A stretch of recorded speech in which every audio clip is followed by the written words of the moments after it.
최경영의 최강 시사.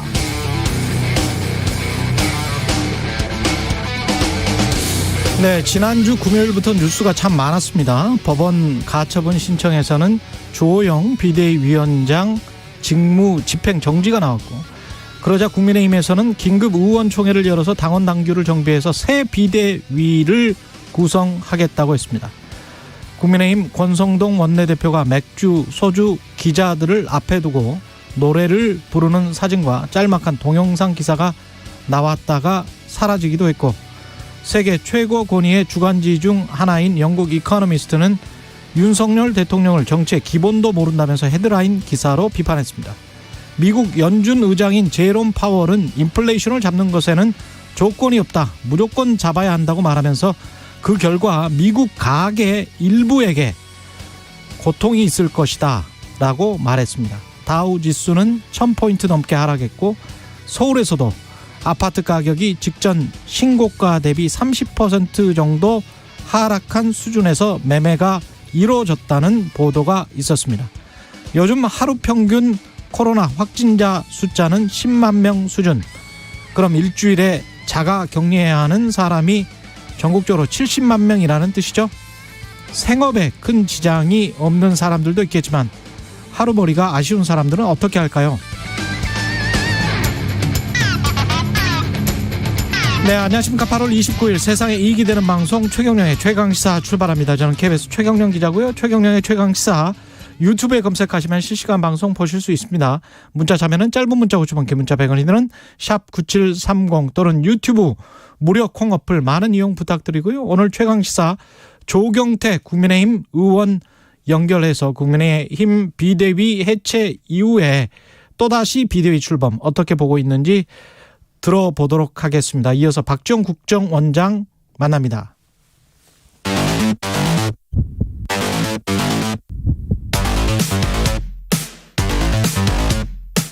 오늘 아침 가장 뜨거운 뉴스 언박싱. 네, 뉴스 언박싱 시작합니다. 김민아 시사평론가, 민동기 기자 나왔습니다. 제가 박지원 국정원장이라 그랬네요. 박지원 전 국정원장인데, 예. 박지원 전 비서실장입니다. 예, 국민의힘이 마라톤 의총, 긴급 의총 끝에 새 비대위를 출범시키기로 결정했습니다. 네, 새 비대위 구성 그리고 이준석 전 대표 추가 징계 촉구를 결의를 했습니다.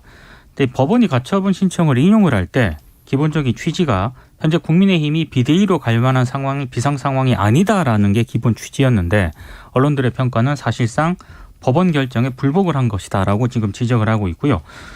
국민의힘의 좀 결정, 그 결의 사항을 좀 구체적으로 좀 살펴보면은요, 당대표가 중징계를 받았을 때, 그리고 최고위원 과반이 사퇴했을 때 등을 비상 상황으로 규정을 하고, 이런 경우에는 비대위를 출범시킬 수 있다, 이런 내용을 담은 당원 당규 개정을 추진하겠다라는 겁니다. 그래서 법원이 지적한 절차적 정당성을 갖추겠다, 이제 이런 계획인데, 좀 비판이 좀 이어지고 있습니다.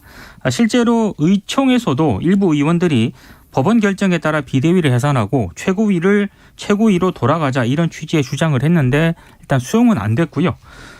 이 여진이 좀 계속되고 있는데, 특히 국민의힘이 보수 정당인데 이 법원 결정을 이렇게 받아들이지 않아도 되는 것이냐, 이런 비판도 하나 있고, 그리고 너무 지금 이준석 대표 찍어내기에만 혈안이 되고 있다라는 비판도 나오고 있습니다. 특히 이번 사태를 촉발한 게 사실상 윤석열 대통령인데, 윤 대통령이 결자 해지해야 한다, 이런 주장도 제기가 되고 있습니다.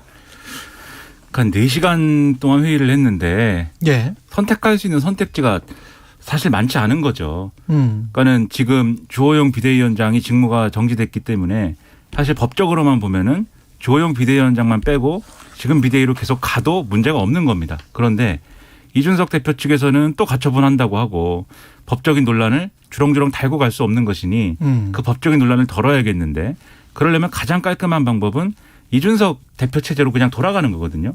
그래서 이준석 대표는 법적으로 문제가 없는 것은, 그렇죠. 예. 사고 상태로 두는 거고, 사퇴한 최고위원들을 새로 전국위에서 보궐 선출해가지고 채워가지고 이 최고위 꾸리면 된다 이렇게 가면 되는데 아니면 권성동 직무대행 체제까지는 괜찮았던 거 아니에요 법적으로? 그게 이제 사고 상태이기 때문에 대표가 예. 사고 상태이기 때문에 원내대표가 직무대행을 하는 거죠. 그 체제로 가면은. 예. 그러니까 그러면 이제 문제가 없는 건데 그 선택지를 정치적으로 선택하기가 어려운 겁니다. 그렇죠. 예, 그러다 보니까 권성동 원내대표는 이미 사퇴를 해버렸고 직무대행에서. 그것도 이제 직무대행을 사퇴를 할 수 있는 거냐. 그게 또 쟁점이 있어요. 왜냐하면 원내대표이기 때문에 당대표가 없을 때 직무대행을 하는 건데 원내대표 지금 그대로 두고 직무대행만 사퇴할 수 있느냐. 이게 그렇죠. 또 있기 때문에 예. 그래서 그쪽으로 가는 게 이제 정치적으로 선택할 수 없는 길이다라는 거고 그다음에 이제 비대위를 그냥 유지하자니 법적인 리스크가 있으니까 그럼 결론적으로는 그럼 새로운 비대위를 만들어야 되나 보다. 이렇게 된 거거든요, 이게. 그러다 보니까 이게 잘했다고 평가하는 언론이 한 군데도 없습니다. 오늘 신문을 쭉 보면 모든 신문들이 사설에서 한 군데도 없어요? 뭐 제가 모든 신문을 다 본 건 아니지만 네. 제가 본 몇 개의 신문을 보셨어요 오늘? 제가 본 6개 신문 6개 중에서는 신문. 예. 사설이든 기사 제목이든 뭐든 긍정적으로 해석하거나 평가한 신문이 그 6개 중에는 없고 그 주요 6개 신문에는 없다. 그렇습니다. 예. 그리고 전국 단위 종합일간지가 9개거든요. 9개. 9개인데 다 비판적입니다. 예. 네. 그런 거를 봤을 때 이게 상당히 무리한 일이죠. 근데 무리한 것임에도 불구하고 어쨌든 정치적으로 이전 상황으로 되돌아갈 수가 없다라고 하는 것은 이준석 대표를 인정하지 못하겠다. 그런 것이기 때문에 결국 추가 징계까지 이 결의를 하면서 이 내용은 더 심각해질 것으로 생각이 됩니다. 이준석은 추가 징계를 하고 권성동 원내대표도 물러나야 된다. 사태의 책임을 지고 이게 의총에서 지금 제기가 됐었죠. 그러니까 비판적인 목소리가 나왔고요. 예. 이게 어느 정도로 뭐 이게 결집이 된 것인가는 좀 판단을 해볼 필요가 있는데, 근데 관련해서 오늘 중앙일보가 굉장히 좀 재밌는 기사를 실었습니다. 일단 대통령실 고위 관계자가 한 명 등장을 하거든요. 대통령실. 네, 예. 대통령실 고위 관계자가 이런 얘기를 하고 있습니다. 일단 윤핵관에 대해서는 상당히 강도 높게 비판을 하면서 좀 자유민주주의라는 헌법 가치를 지키는 공당으로서 지금 이 사태를 새로운 출발선으로 삼았으면 한다. 이런 얘기를 하고 있거든요. 이건 굉장히 원론적인 얘기라고 볼 수는 있지만 굉장히 특이한 또 취재원이 한 명 등장을 하는데 예. 윤 대통령과 상시로 소통하고 있는 다른 고위급 참모 굉장히 깁니다. 이 참모가 한 얘기가 있는데 윤핵관의 이선 후퇴를 주장을 하면서요. 권성동 원내대표를 겨냥을 해서 고양이 목에 누가 방울을 달 것인가의 문제일 뿐 원내대표 자리를 내려놓는 게 순리다. 이렇게 얘기를 하고 있거든요. 그러니까 사실상 권성동 원내대표가 퇴진해야 된다라는 얘기를 윤 대통령과 상시로 소통하고 있는 고위급 참모가 중앙일보 고위급 기자에게 참모면 비서실장, 수석 뭐 이 정도를 고위급 참모라고 하지 않아요? 그렇죠. 예. 상시로 소통하고 있는 참모라는 게 상시로 중요합니다. 소통하고 있는 한 네. 3명 정도밖에 없는 것 같은데.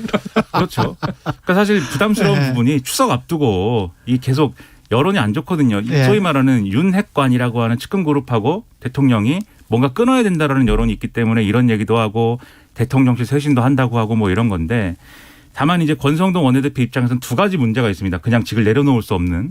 첫 번째로는 지금 비대위를 새로 어쨌든 꾸리기로 한 거 아닙니까? 그렇죠. 그러면 비대위원장 지명 권한이나 이런 것들에 대해서 당대표나 그 당대표 직무를 대행하는 사람이 해야 되거든요. 근데 권성동 원내대표가 사퇴를 하면 원내대표부터 새로 뽑고 나서 그 사람이 대표 직무대행을 하도록 만든 후에 그다음에 비대위를 꾸려야 되는 거지 않습니까? 그렇죠. 절차적으로. 그렇죠. 근데 국회의원들이 원내대표 선거 한 번 하기가 얼마나 골치 아프고 얼마나 그게 심각한 문제입니까? 그러면 또 다들 또 누가 하느니 또 줄을 서느니 뭐 할 텐데 그게 심각한 문제가 되고 두 번째로 권성동 원내대표도 억울하다 이겁니다. 나도 그렇지. 억울하다. 아니 지금 어떻게 보면 토사구팽일 수 있어요. 그렇죠. 지금 이준석 떼내고 그다음에 권성동 떼내고 꼭 관련해서 근데 권성동 원내대표는 대통령의 뜻을 받들어서 열심히 하겠다라고 했던 거 아니에요? 사실 문자를 받아서 예. 그걸 이제 국회에서 열어본 거밖에 없는 걸 수도 그렇죠. 있는데 예. 문자를 보낸 분은 일단 윤석열 네. 대통령으로 추정이 되고 있으니까요. 아니 윤석열 대통령이잖아요. 그거는 맞잖아요. 그렇죠. 그거는. 예. 그러니까 의원총회에서 예. 이 부분에 대한 항변이 있었는데 예. 그동안 좀 잠잠했던 윤한홍 의원이 원래 선거 때는 그분도 이제 윤핵관이다 이렇게 해가지고 그렇죠. 또 4대 윤핵관 중 한 명이다 막 이랬는데 예. 윤한홍 의원이 손을 들고서는 비대위로 가자고 연판장 돌린 사람들도 한마디 해봐라 뭐 이렇게 얘기를 했는데 그게 무슨 얘기냐면 권성동 원내대표는 당대표를 일단 사고 상태로 두고 자신이 직무대행을 하다가 경찰 조사 결과나 수사 결과나 이런 게 나오면 거기에 따라서 대표가 어떻게 되는지에 따라서 비대위로 가든지 말든지 하자 이렇게 얘기를 한 건데 그렇죠. 그랬었잖아요. 그렇죠. 네. 그렇게 가자고 한 건데 중간에 그 텔레그램 문자 사건이 터지면서 갑자기 최고위원들이 사퇴를 하고 내부에서 비대위로 가자. 더 이상 권성동 직무대행 체제 안 된다. 이러면서 이제 비대위로 넘어간 거잖아요. 그리고 그때는 공격받는 분위기였단 말이죠. 그렇죠. 권성동은. 그렇죠. 네. 그리고 법원의 판단은 그게 잘못됐다는 거거든요. 그러니까. 직무대행 체제였으면 문제 없는데. 직무대행 체제였으면 지금 문제가 없어요. 그렇죠. 네. 그러니까 권성동 원내대표는 이 모든 책임이 나만의 책임인가요? 이제 이렇게 얘기를 하는 건데 다만 그래도 여러 가지 분위기가 안 좋기 때문에 이 비대위 구성을 완료한 다음에는 의원총회 열어갖고 이 거취를 다시 논의하기로 했으니까 그 자리에서 자리를 내려놓을 가능성도 상당히 있어 보인다. 저는 그렇게 생각이 됩니다. 이준석 전 대표는 지금 경북 7곡에 있는데 어떻게 할까요? 책 쓴다고 합니다. 일단 책 쓴다. 경북 7곡의 조상 묘소를 찾은 다음에 SNS에 글을 올렸는데 오랜 세월 집안이 터전 잡고 살아왔던 칠곡에 머무르면서 책을 쓰겠다 이렇게 얘기를 했습니다. 근데 이게 이제 제가 봤을 때는 언론들도 이제 일부 언론들도 그렇게 해석을 하고 있는데 별도의 공식 입장을 의총 결과가 나온 뒤에 안 냈거든요. 그랬죠. 근데 일부 의원들이 이미 나서가지고 의총 결과를 막 성토하고 있기 때문에 굳이 이제 본인이 직접 이 판에서 나설 필요는 없는 것으로 일단 판단을 한 것 같고 특히 국민의힘이 새 비대위를 구성하기로 하지 않았습니까?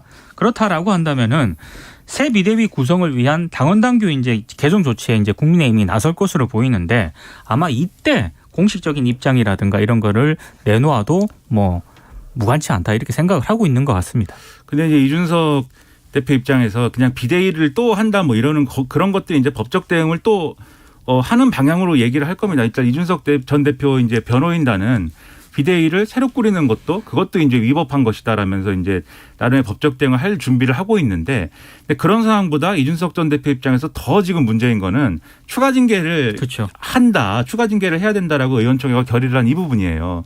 그러면은 추가 징계라는 게 지금 국민의힘 당원 당규상에 보면은 어떤 사안에 대해서 추가 징계받은 사람이 또 문제 일으켰을 때 추가 징계할 때는 더 높은 수위의 징계를 하게 돼 있거든요. 근데 지금 당원권 정지보다 더 높은 수위라고 하면은 문자 그대로 해석하면은 제명입니다. 그러니까는 제명을 시킬 것이냐 이것에 대해서 상당히 논란이 커질 수밖에 없고 어떤 방식으로든 추가 징계를 하면은 그 추가 징계도 부당하다고 주장할 거고 제가 볼 때는 그것도 법적 대응에 들어갈 가능성이 있어요. 이준석 전 대표 그렇죠. 입장에서는 예. 부당하기 때문에 지금 본안 소송 가면은 몇 년 걸립니다. 그렇죠. 예. 뭐 상당히 기간이 걸리지 않습니까? 그렇죠. 그러면 이 문제가 지금 이 징계는 또 별도 사안이긴 하지만 지금 국민의힘 입장에서 상당히 골치가 아픈 게 이 가처분 인용된 거에 정확한 결정 내용이 뭐냐면 이 주호영 비대위원장의 직무를 본안 소송 나올 때까지 재판 결과 나올 때까지 정지한 거잖아요. 그렇죠. 근데 그 정지의 취지가 뭐냐면 전당대회를 열어서 새로운 지도부를 뽑으면 이준석 대표가 회복 불가능한 손해를 입는다라는 취지예요. 맞습니다. 예. 전당대회를 할 수가 없는 거예요. 지금 이 재판 끝나기 전까지. 그렇죠. 그러니까 거기다가 또 징계와 관련된 여러 가지 송사가 이것과 겹치게 되면은 국민의힘은 상당히 걷잡을 수 없는 그러한 파국에서 벗어나지 못하는 상황이 장기간 지속될 수가 있다는 거죠. 책을 쓰기로 했다. 책이 굉장히 시간이 오래 걸릴 것 같지만 실제로 이준석 전 당대표 정도의 화술이면 아마 필력은 잘 모르겠습니다만은 뭐 15일에서 한 달 정도면 충분히 책 한 권 나오고요. 그리고 출판하는 것까지 포함하면 뭐 한두 달이면 충분히 가능하다. 그리고 출판은 언론 자유가 가장 크게 확대되어 있는 형태거든요. 그래서 어떤 말이든 쓸 수 있기 때문에 거기에서 굉장히 많은 실명들이 등장하면 거기에 따른 또 정치적인 파장 그리고 정치적인 영향력이 상당할 것이다. 그런 생각이 드네요. 책을 쓴다는 것도 일종의 예. 책에 어떤 내용이 담길 것인지는 국민의힘 의원들이 모르지 않습니까? 그렇죠. 이제 그런 의미도 하나 있는 것 같고 또 하나는 왜 대구 경북 지역에 있을까? 이게 국민의힘의 핵심 지지 기반이지 않습니까? 예. 그러니까 거기 있으면서 책을 쓴다라고 하는 거는 당분간은 거기 있으면서 본인의 어떤 정치적 기반을 조금 확대하겠다. 이런 전략도 좀 밑바탕에 깔려 있는 것 같습니다. 책을 이제 원래 좀 쓰던 과정이었다고도 해요. 징계 이후에 책을 쓰고 있었다라고도 하고 그다음에 책 얘기를 하면은 국민의힘 쪽 가까운 분들은 이 책에 엄청난 내용이 많을 것이다. 큰일이다. 이 책을 어떻게 해야 되느냐 막 걱정부터 하는데 근데 이준석 전 대표 측의 얘기 이렇게 저렇게 나오는 걸 들어보면은 그런 폭로성 뭐 이런 책이라기보다는 그 어떤 보수 정치가 어디로 가야 된다라는 어떤 아젠다 세팅의 취지의 그런 책이다라고 얘기는 하거든요. 어떤 내용이 들어있든 간에 궁금해서 분명히 펼쳐봅니다. 그렇죠. 예. 네. 그런데 보수 정치가 어디로 가야 된다라고 주장하는 근거가 지금은 잘못됐다를 얘기를 해야 되는 거죠. 그렇죠. 그러니까 그 평가가 어떻게 나올지에 대해서 상당히 신경들이 곤두서 있는 상황인 거죠. 예. 그리고 주말에 큰 뉴스들이 많았습니다. 민주당 새 대표는 이재명 의원이 결정이 됐고요. 77.77% 최종 합산 득표율입니다. 민주당 그 전국 대의원 대회에서 최종 합산 득표율이 77.77%를 얻어가지고 새 민주당 대표로 일단 선출이 됐습니다. 민주당 계열 대선 당대표 경선 역사상 최고 기록이라고 하고요. 민주당 당대표 임기가 2년이고요. 1년 7개월 뒤에 있을 22대 총선을 아마 지휘하게 될 것 같습니다. 수락연설에서 재집권을 위한 토대구충이라는 막중한 임무에 실패하면 이재명의 시대적 소명도 끝난다는 그런 사직생의 각오로 임하겠다라고 밝혔고 완전히 새로운 민주당을 만드는 데 자신을 온전히 던지겠다라고 했습니다. 완전히 새로운 민주당. 네. 그리고 이제 최고위원도 정청래, 고민정, 박찬대, 서영교, 장경태 의원이 선출이 됐는데 일단 고민정 의원을 제외한 나머지 4명은 친 이재명교로 분류가 되고 있습니다. 윤석열 대통령에게 협력할 수 있는 최대치로 협력하겠다라는 어떤 그 이재명 대표가 이제 그런 입장을 밝히기도 했고요. 그리고 일단 경제 위기라든가 민생 해결에 도움이 될 수 있는 정책들을 신속하게 공통으로 추진하는 것을 요청하고 싶다. 이 단어를 잘 안 쓰는데 또 언론들이 썼더라고요. 예. 영수회담을 또 요청을 하기도 했습니다. 그러니까 이게 뭐랄까요? 모든 게 다 소용이 없었던 것입니다. 이게 무슨 얘기냐면 그러니까 여기서 소용이 없다는 게 뭐냐면 예. 이게 논란이 있었잖아요. 룰에 대해서. 그래서 권리당원 투표가 몇 %여야 되고 대의원 투표가 얼마여야 되고 국민 여론조사 얼마 반영해야 되고 그렇죠. 뭐 이런 논란이 있었던 게 왜냐면 국민의힘처럼 50대 50으로 하자 뭐 그렇죠. 여러 가지 이야기 있었죠. 그렇죠. 예. 이런 논의를 왜 했냐면은 권리당원 투표에서는 이재명 대표 지지세가 확실하게 있겠지만 일반 국민 여론조사하고 대의원 투표에서는 좀 불리할 걸로 예상을 해서 불과 한두 달 전이에요. 그렇죠. 예. 그런 걸 감안해 가지고 이 룰에 대한 논쟁이 있었던 건데 지금 뭐 몇 %로 하든 이거를 모든 이 국민 여론조사와 대의원 투표 다 포함해 가지고 모든 영역에서 이재명 대표가 압도적으로 지금 이겼거든요. 그렇죠. 그렇다는 거는 역으로 얘기를 하면은 이 이재명 후보와 맞섰던 박용진 후보라든가 이쪽에서 늘 말씀드리지만 왜 이재명 대표가 아니어야 되는지에 더해서 그것을 당이 어디로 가야 되는지에 대한 어떤 그러한 논쟁으로 승화시키지 못한 거예요. 그러니까 대안적인 모습을 보여주지 못한 결론이 나온 거죠. 그러니까 모든 민주당 지지층 내지는 당원 계층에서는 당연히 이재명 대안론에 힘이 쏠릴 수밖에 없고 그 결과가 여실히 나온 겁니다. 그래서 77.77% 뭐 럭키 세븐이네요. 7777. 그리고 이 최고위원 이 득표도 마찬가지거든요.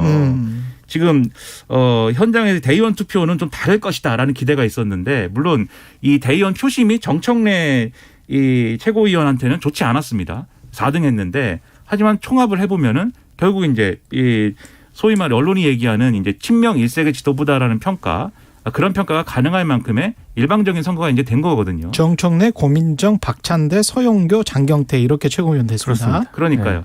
그런 걸 볼 때는 역시 이게 어떤 전당대회에서 어떤 새로운 뭔가 민주당의 어떤 분위기나 이런 걸 보여주는 것에는 한계가 있었기 때문에 앞으로 이재명 대표가 어떻게 하느냐에 상당 부분이 그렇죠. 민주당의 미래가 달려있다라고 봐야 되는 거죠. 이재명 새 대표 앞에 놓인 과제도 저는 적지 않다라고 생각을 하는데 예. 반대로 이번에 박용진 의원이 있지 않습니까? 후보 예. 같은 경우에도 왜 본인이 이 정도밖에 득표율을 얻지 못했는가. 그러니까 이재명 대표에 대해서 비판했던 민주당 내부 어떤 그런 그렇습니다. 진영 세력들도 있지 않습니까? 같이 고민을 해야 됩니다. 같이 숙제가 던져졌다고 봐야 될 것 같습니다. 그렇습니다. 예. 그리고 대통령 취임식 명단 간단하게 이야기를 이게 파기됐다고 행안부에서 이야기를 했었는데 정부가 일부 보관하고 일부가 아니고 그냥 다 보관하고 있던 거잖아요. 이게 지금 대통령 기록물 관리법에 따라서 그러니까 이거를 파기할 수가 없었던 거 아니에요? 파기했다고 하니까 예. 아니 그 대통령 기록물법 위반이다 예. 이렇게 지적을 했거든요. 그러니까 이제 하는 얘기가 갑자기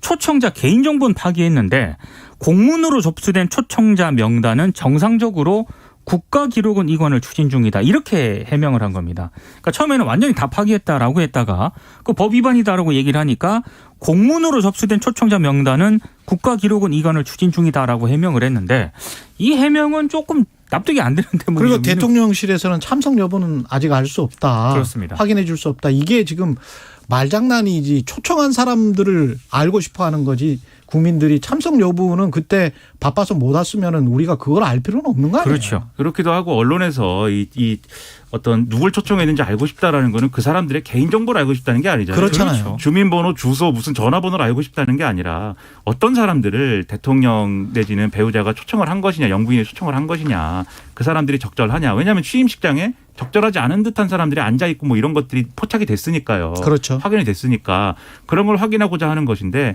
얘기를 이리 돌리고 저리 돌리고 별로 좋은 모습 아니죠. 최경영 기자가 왔는지를 궁금해하는 거지 최경영 기자의 개인정보가 궁금한 게 아닙니다. 네. 그렇죠. 그리고 몇 년생이신지도 몰라요, 저는. 초청 여부를 이야기를 하라고 하는데 참석 여부에 관해서는 뭐 모르겠다. 이거는 글쎄요. 정말 말장난처럼 들립니다. 네. 뉴스 언박싱 민동기 기자 김민아 시사평론가였습니다. 고맙습니다. 고맙습니다. KBS 1라디오 최경영의 최강시사 듣고 계신 지금 시각 7시 40분입니다.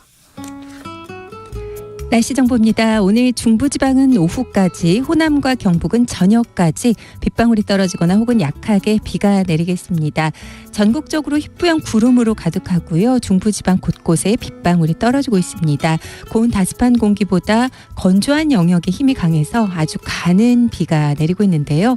오늘 1mm 안팎의 비 예상되고 서해 5도 쪽만 5에서 20mm가량의 비가 내리겠습니다. 아침 기온도 예년보다 낮지만 낮에도 어제보다 기온이 2도에서 4도 정도 내려가서 선선하겠습니다. 서울 23도, 대전 전주 24도, 대구 26도 등 21도에서 28도의 분포를 예상하고 있습니다. 내일과 모레 사이 전국에 비가 내릴 텐데요. 중부와 전북 경북으로 30에서 80, 강원 산지 많은 곳은 100mm 이상 올 것으로 예상되니까 피해 없도록 주의하셔야겠습니다. 지금 서울의 기온은 20도입니다. 날씨 정보였고요. 다음은 이 시각 교통 상황 알아보겠습니다. KBS 교통정보센터 유화영 씨입니다. 네, 고속도로는 수도권을 중심으로 출근길 상황이 어렵습니다. 수도권 제1수단고속도로 구리에서 판교 방향, 구리부터 광암터널까지 12km 정체고요. 영동고속도로 강릉 쪽으로는 30km 막히는데요. 안산에서 부곡까지 10km 정체고 신갈 분기점과 양지터널 부근에서 속도를 줄입니다. KBS 교통정보센터였습니다. 오늘 하루 이슈의 중심. 당신의 아침을 책임지는 직격 인터뷰.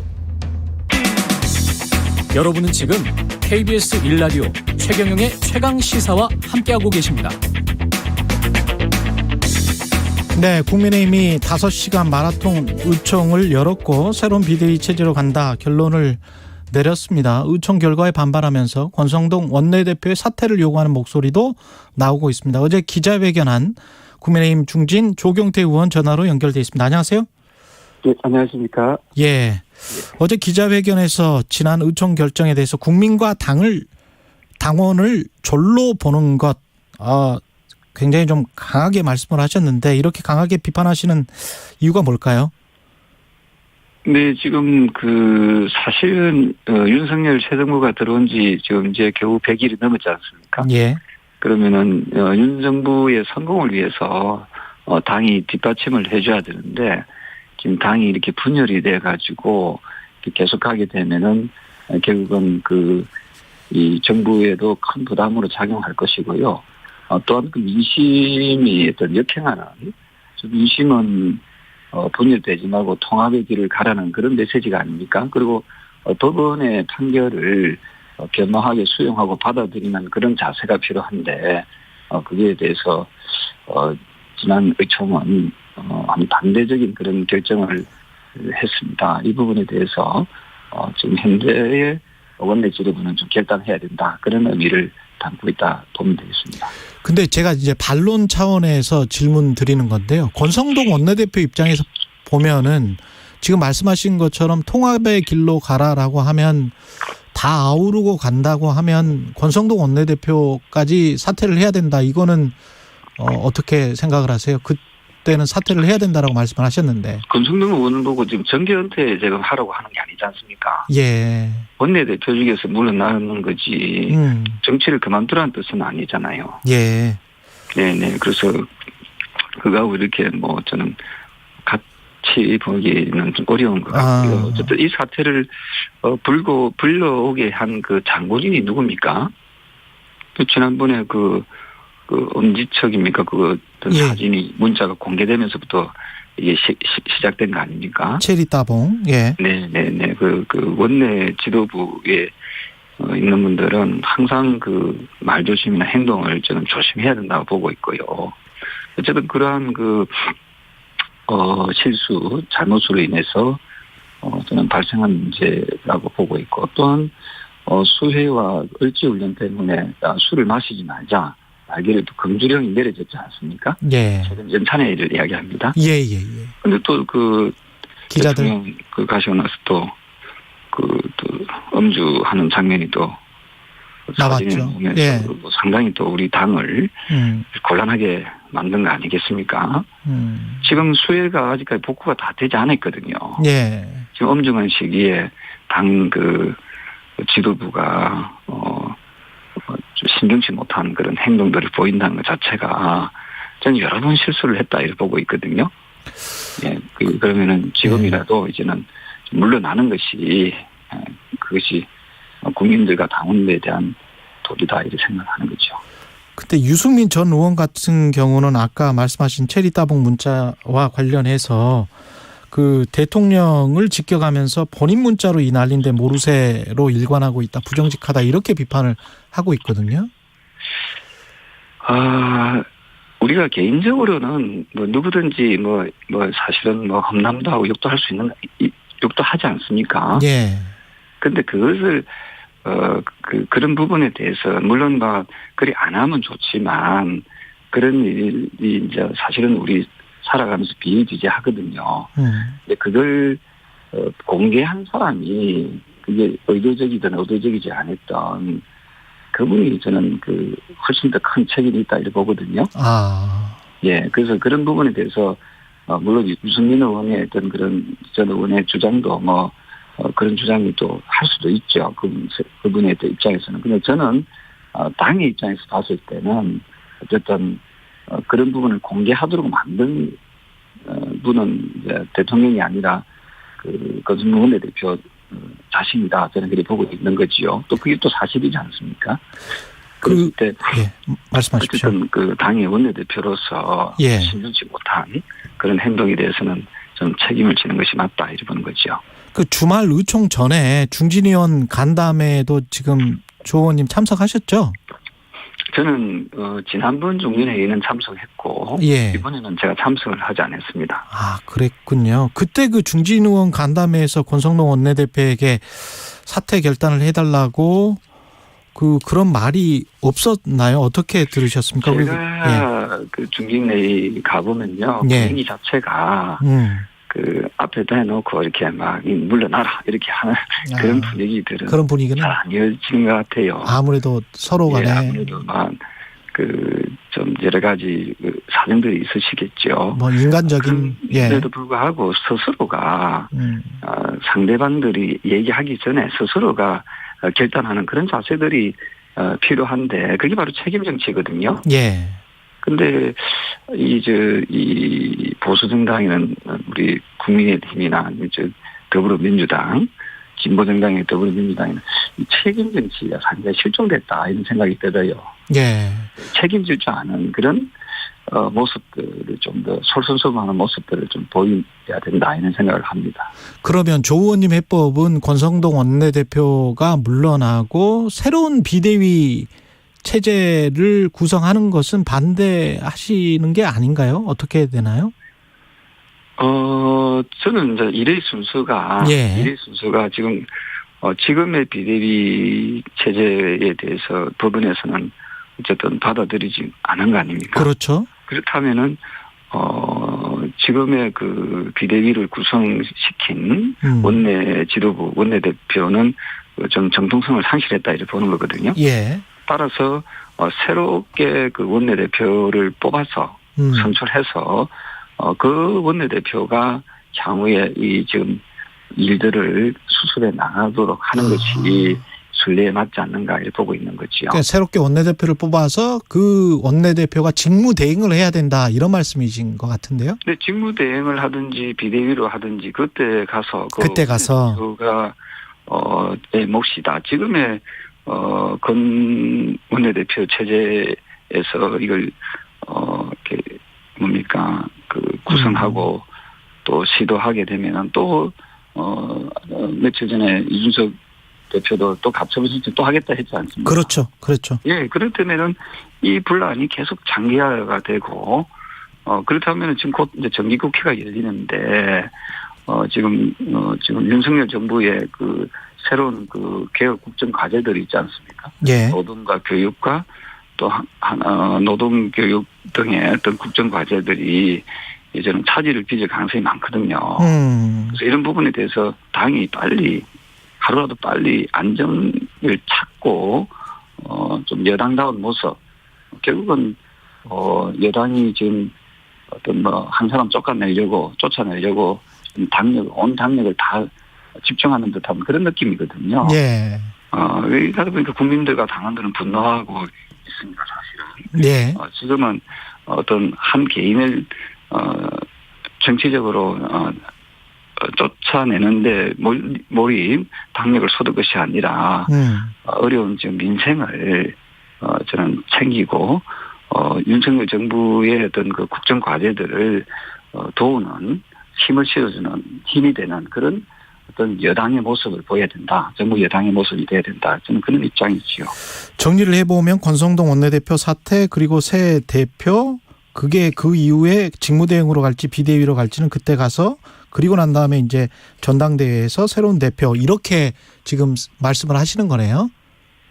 네네. 그때 가서 어쨌든 전체적인 로드맵은 새 원내대표가 지금 말씀 주신 대로 직무대행으로 갈지 비대위로 갈지 또 전당대회를 언제 할지를 정하는 그것이 저는 당원들과 국민들께 설득력이 있고 이번 법원의 판결에 대해서 개방이 수용하는 그런 어떤 자세, 그런 정당의 모습을 보인다. 그래야만이 더불어민주당과 저는 차별화할 수 있다 이렇게 보는 거죠. 더불어민주당도 당현 그 80조를 개정을 함으로써 또 자기들 입맛에 맞도록 하겠다는 거 아닙니까? 그런 정당에 우리가 비판을 하면서 우리도 똑같이 당헌 당규를 손댄다? 그러면 과연 우리가 민주당을 향해서 내면안부 정당이라고 말할 수 있는지 그런 부분에 대해서 우리가 조금 더 다른 모습, 더불어민주당과는 최소한 그런 모습에서는 좀 다른 모습을 보여야만이 국민적 신뢰를 우리는 얻을 수 있다 이렇게 하는 거죠. 시간이 1, 2분밖에 안 남아서요. 이준석 전 당대표는 어떻게 해야 됩니까? 법원 그 신청 결정이 나온 다음에 이 향후 거취를 당에서는 어떻게 포용을 해야 될까요? 어떻게 해야 될까요? 이준석 당대표의 어떤 행위는 어쨌든 극히 어떤 본인이 어떤 정치적 생명을 연장시키려고 노력하는 모습, 그걸 정치인으로서 나쁘다, 잘못됐다라고 물론 그렇게 비판하는 또 당원들도 많이 계시거든요. 하지만 우리가 궁극적으로 일부 구성원들이 좀 착각하는 것이 대통령 선거 승리가 곧 완결판이다 이렇게 보면 엄청난 착각입니다. 사실은 1년 6개월 후에 곧 그 총선이 있지 않습니까? 총선에서 승리해야만이 그 윤석열 정부의 어떤 그 성공을 뒷받침할 수 있고 또 우리 당의 또 진정한 승리로 이어진다 이렇게 보거든요.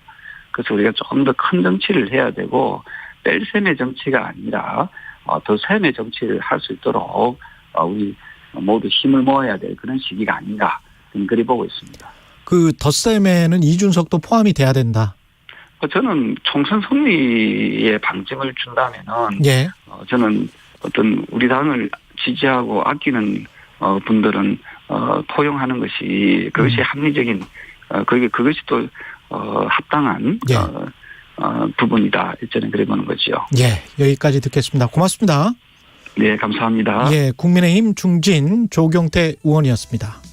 예, KBS 1라디오 1부는 여기까지고요. 잠시 후 2부에서는 박지원의 정치의 품격 시즌2 진행하겠습니다.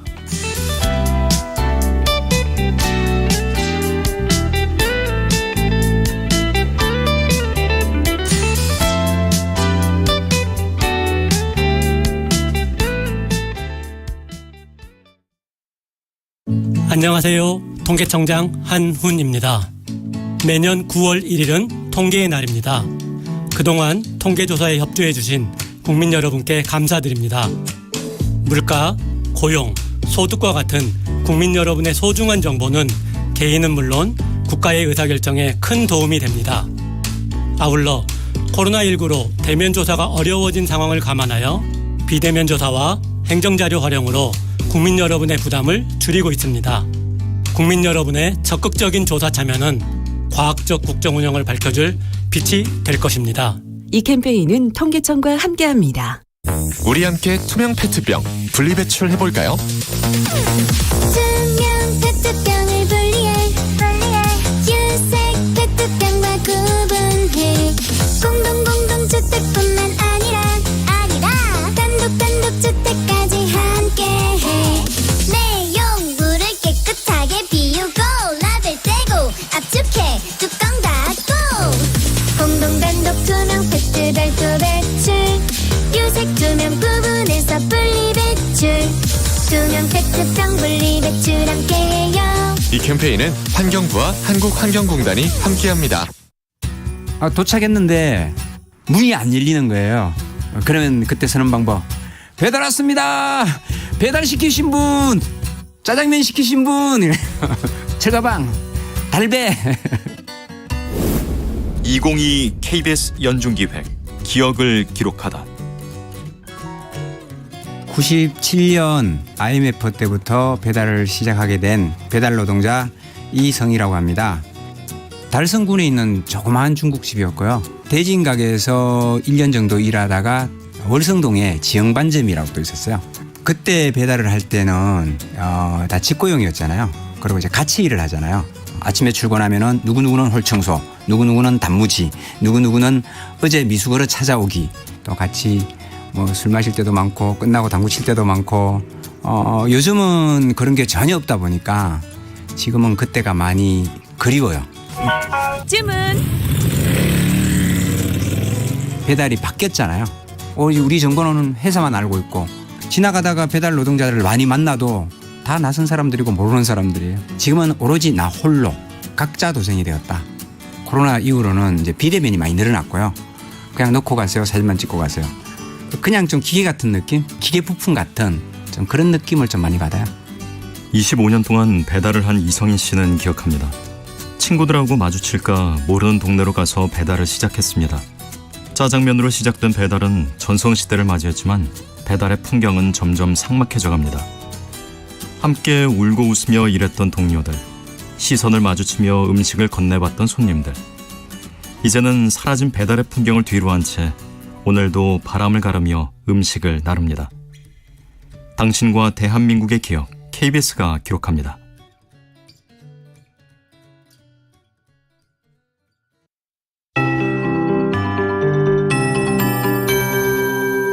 KBS 58분 날씨. 전국에 구름이 꽉 차 있는 가운데 중부지방에는 약하게 비가 뿌려지고 있는 곳이 많습니다. 가을비처럼 대지를 촉촉히 적실 만한 양이 되겠습니다.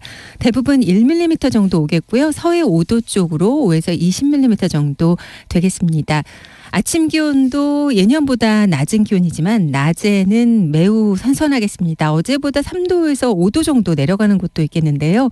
서울의 낮 기온 23도, 대전, 전주 24도 등 21도에서 28도 분포를 보이겠습니다. 남부지방도 구름에 의해서 볕이 가려지기 때문에 기온이 내려갑니다. 내일과 모레 사이에는 여름비를 방불케 할 양의 비가 내리겠는데 특히 강원 산지로 100mm 이상의 비가 예상되니까 피해 없도록 주의하셔야겠고요. 중부와 전북 경북으로 30에서 최대 80mm, 그 밖의 지방 5에서 30mm가량 오겠습니다. 내일 아침 기온은 서울 19도 등 17도에서 24도 분포, 낮 최고 기온은 서울 21도 등 20도에서 29도 분포를 보이겠습니다.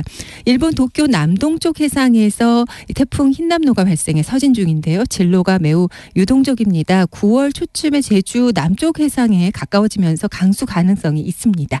지금 서울의 기온은 18.7도, 습도는 70%입니다. KBS 58분 날씨 강혜종입니다.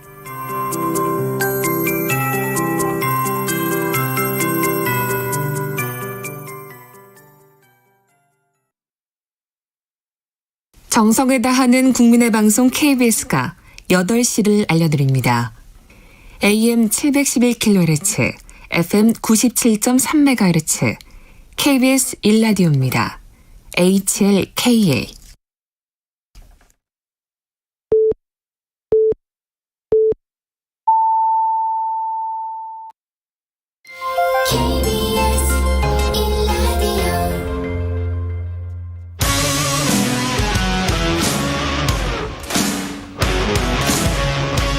오늘 하루 이슈의 중심 최경영의 최강 시사.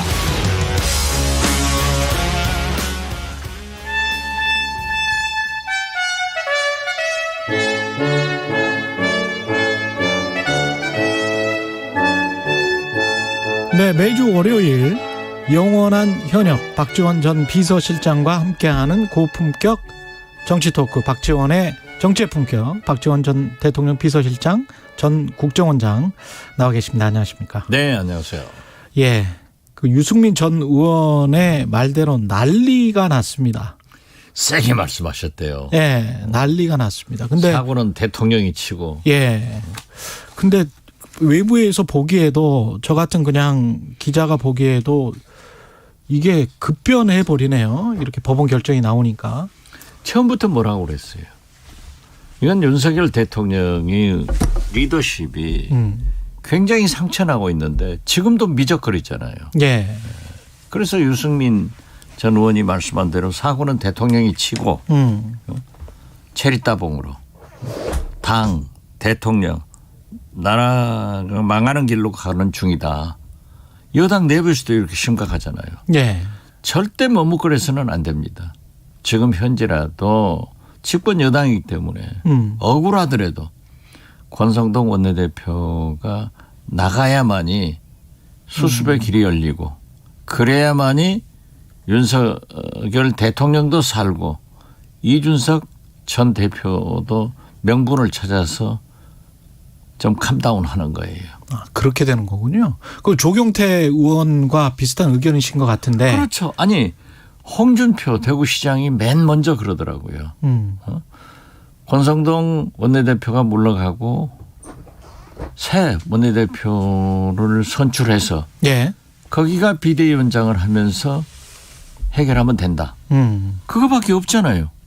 그 저도 과연 홍준표 대구시장이다. 그 길이다. 정치를 제대로 본 사람들은 다 봐요. 그 새 원내대표를 구성하고 그러면 좀 잠잠해집니까? 이게 문제가 해결이 되나요? 어떻게 됐든 네. 김대기 대통령 실장이 당정대 협의에서 국민께 죄송하다 이런 표현을 했더라고요. 예. 권성동 원내대표 앞에서. 이것은 벽오동 심은 뜻을 알아들어야 돼요. 아, 오동잎이 떨어졌으면 가을이 왔다는 것을 알아야 돼요. 그런데 권성동 원내대표는 예. 지금도 뭐 수습하고 다음 의총에 물어서 자기 거취를 결정하겠다? 당내에서 당연히 들고 일어나죠. 그리고 저는 의총에 참석하지 않은 다수의 의원들은 차마 권력을 가진 윤핵관 앞에서 말을 못해서 그렇지 지금 이제 의총 열면은 확 달라질 거예요. 왜 쫓겨나냐고요. 자기가 명분 찾아서 줘야지. 저는 권성동 원내대표가 물러가고 원내대표를 뽑아서 새 비대위원장이 된다고 하면은 이준석 전 대표도 명분을 찾았어요. 예. 그렇기 때문에 좀 자기 갈 길을 갈 겁니다. 그렇게 되면 이준석 전 당대표는 어떻게 되는 건가요? 만약에 물러나면? 이준석 당대표를 지금 이게요 도둑 맞으려면은 개도 안 짖는다는 말이 있어요. 예. 그런데 모든 것이 묘하게 그렇게 그렇죠. 국민의힘은 사법부의 결정을 그 판사의 출신 지역, 성향, 우리법 연구에 그것도 아니었어요. 이런 걸로 막 공격을 하더라고요. 그게 되는 말이에요? 집권 여당이? 그 말도 안 되는 거죠. 예. 게다가 이제 우리법 연구에도 아니었고. 사실도 아니잖아요. 예. 그렇기 때문에 지금 명분을 잃었는데 진짜 개도 안 짖어요. 그래서 제가 볼 때는 꼭 망하는 길로만 어떻게 그렇게 현명하게 잘 찾아가는지 어려운 길만 찾아가고 있다고요. 그래서 저는 그렇게 길을 터주면은 이준석 전 대표도 명분을 찾고 또 국민의힘은 제 길로 들어서는 비대위를 구성하든 뭐 원내대표가 공식적으로 되는 거니까 그런 실리를 찾게 될 것이다. 저는 그렇게 봐요. 근데 역으로 보면 이렇게 생각할 수도 있을 것 같아요. 이준석 전 당대표도 이렇게 토사구팽처럼 물러나게 될 때 배신감을 느끼는 어떤 심정을 표현을 했었고, 그다음에 권성동 원내대표도 이렇게 되면 토사구팽처럼 물러나게 된단 말이죠. 그러면 누가 대통령과 뭐 열심히 일해서 뭔가 잘해보겠다 이렇게 그 다음에 나설 수 있는 사람이 있을까요? 지금요. 집권 111일째입니다. 지금 집권 말 현상이 나오는 거예요. 111일 남은 대통령처럼 지금 현재 벌써 이 권력투쟁으로 청와대 비서관 행정관들 다 솎아내고 있다는 거 아니에요. 이 자체가 국민들한테 대통령이 뭐라고 말씀하실 거예요. 그러면 권성동 원내대표가 왜 토사구팽입니까? 권력 다 누르다가 무리수 두다가 하는 거죠. 저는 대통령께서 그렇게 권성동 원내대표를 총애하고 측근이고 친구고 능력을 높이 평가당하면은 잠시 물러섰다가 입각을 하든지 또 다른 길을 모색해야지.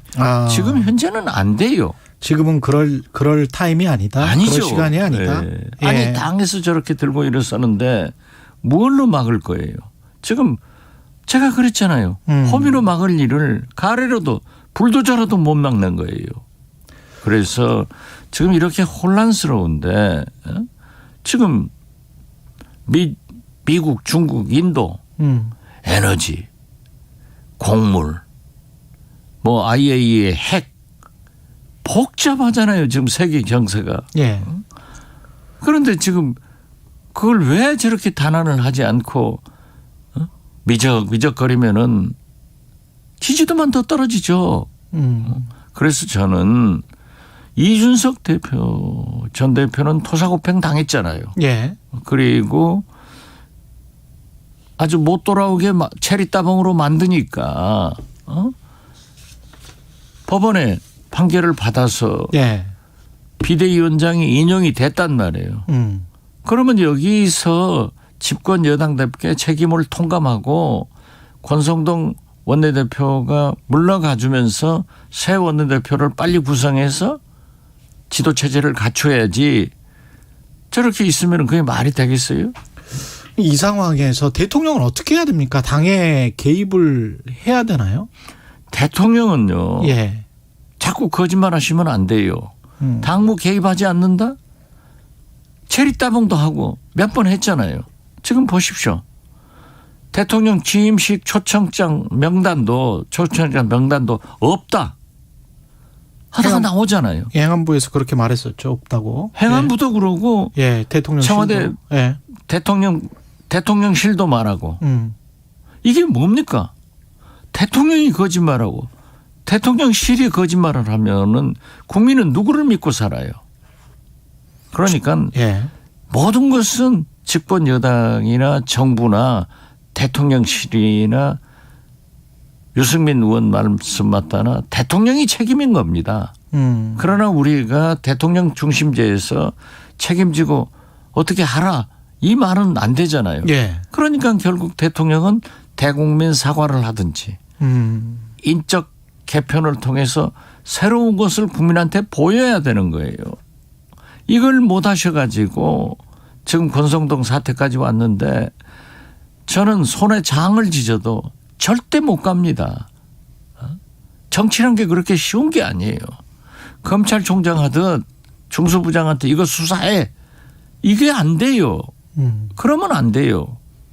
제발 윤석열 대통령은 대통령답게 돌아오시라. 그래서 빨리 결단하시라. 저는 그렇게 말씀드립니다. 대통령답게 돌아오려면 인적쇄신을 해야 된다. 그 말씀은 누차 하셨는데 대통령실과 내각까지 전부 포함한 말씀. 그렇죠. 지금 현재 아니 이상민 행안부 장관만 하더라도 경찰국 신설에 대해서 국민의힘 당에도 말하지 않았다는 거 아니에요. 소통을 안 했지 않습니까? 그래가지고 얼마나 많은 큰 변란이 일어나고 있어요. 거기다가 대통령 취임식 초청자 명단 파기했다. 개인정보 보호 차원에서 또 이걸 믿고 대통령 김대기 대통령 실장도 운영위원회에서 파기했다. 했다가 함께 망신당하고 있는 거 아니에요. 어떻게 대통령이 거짓말하는 그런 얘기가 돼서 되겠습니까? 이 초청자 명단은 지금이라도 공개해야 된다고 보세요? 아니 그것은 인적 사항이 있는 것은 공개를 하지 않더라도 공개 법에 의거해서 할 수 있는 것은 해야죠. 그렇죠. 관련해서 이준석 전 대표는 향후 행보를 어떻게 가져갈까요? 그리고 그게 전국에 미치는 영향도 좀 궁금하기도 하고. 당신이 말씀한 대로 또 비대위를 구성하면은 지금 상태에서 가처분 신청 또 할 거예요. 그러면 또 인용됩니다. 그렇기 때문에 만약 그분의 타켓은 연예권 아니에요. 그러한 것이 정리된다고 하면은 저는 뭐 칠곡에서 책 쓰고 좀 휴식 기간을 가질 것 같아요. 근데 권성동 원내대표가 나간다고 하더라도 또 다른 원내대표가 또 이른바 언론에서 이야기하는 윤핵관 의원이 등장을 한다면 어떻게 되는 겁니까? 그건 국민의힘이 완전 망하는 길로 가는 거죠. 그렇게 되면 완전히 망한다. 거예요. 그래도 국회의원, 국민의힘 의원들이 집단지성을 발휘할 거죠. 예. 방금 전에 권성동 원내대표가 속보가 나왔는데요. 의총대에 첫 입장 표명을 했는데 다수의 뜻에 승복해야 의총 결과 반대하는 것은 당에 도움이 안 된다. 거취에 대한 질문에는 침묵했다. 이렇게 나왔습니다. 저게 지금 죽는 길로 가는 거예요. 망하는 길로 가는 거예요. 저게 얼마나 오만합니까? 다수의 뜻이 뭡니까? 권성동 사퇴하라는 거예요. 그걸 국회에서 그 앞에서 면전에서 말 못했다고 해서 저렇게 받아들이고 저렇게 해석하면은 저게 되겠어요? 권성동 원내대표가 이야기하는 거는 다수의 뜻은 새롭게 비대위를 구성하는 것. 그렇죠. 그거를 이야기하는 것 같은데. 그러니까 꾀를 내도 죽을 꾀만 내고 있는 거예요. 민주당 이야기를 좀 해야 되겠는데요. 민주당 이재명 의원이 압도적인 지지 속에 뭐 민주당 역사상 가장 큰 득표였다고 하고요. 격차도 컸다고 하고. 글쎄요. 저는 77.77%. 그 숫자가 참 재밌더라고요. 우리가 럭키 세븐 하잖아요. 럭키 세븐이 4개가 겹쳤구나 라고 했는데 사실 김대중 대통령이 미국에서 망명할 때 777일을 망명하셨어요. 그렇기 때문에 이렇게 겹치는 걸 보고 좋은 일도 생기겠다 하는 막연한 그런 기대도 가졌습니다.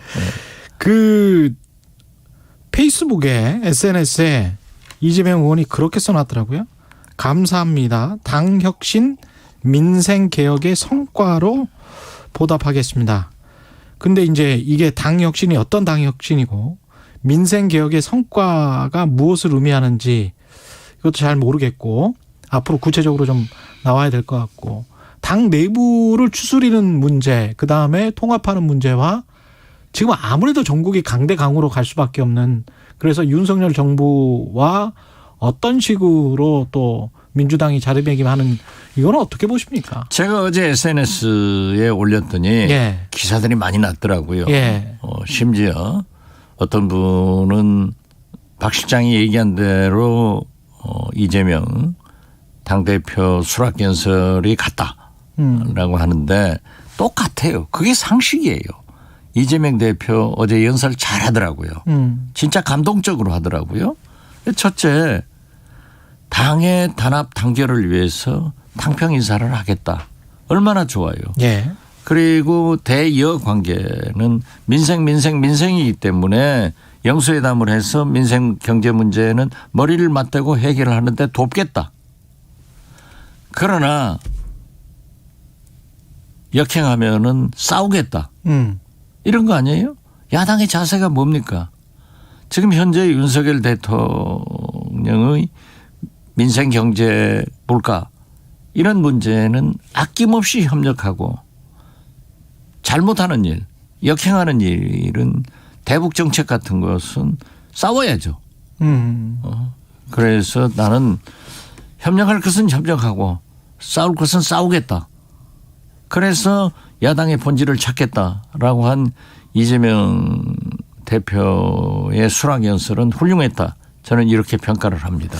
대북 정책 잘못하는 일 대표적으로 그걸 꼽으셨는데 그 이재명 당 대표의 사법 리스크와 관련해서 정부가 전방위적 수사를 하고 있는 거는 맞잖아요. 그러면 그것 때문에 촉발될 어떤 강대강의 전국 국면에 관해서는 어떻게 생각하시는지. 그러니까 진보 세력의 단합. 네. 우리 민주당 국회의원들 당직자 당원의 단합은 대북 정책에서 나와요.